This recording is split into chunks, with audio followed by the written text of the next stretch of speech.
In Harmony with Nature, by Matthew Arnold. LibriVox.org. In harmony with nature, restless fool, who with such heat dost preach what were to thee, when true, the last impossibility? To be like nature strong, like nature cool. No, man hath all which nature hath, but more, and in that more lies all his hopes of good.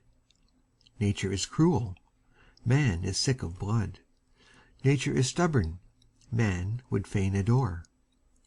Nature is fickle, man hath need of rest. Nature forgives no debt, and fears no grave.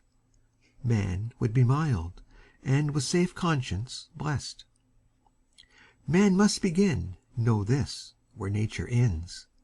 Nature and man can never be fast friends. Fool, if thou canst not pass her, rest her slave. End of poem. This recording is in the public domain.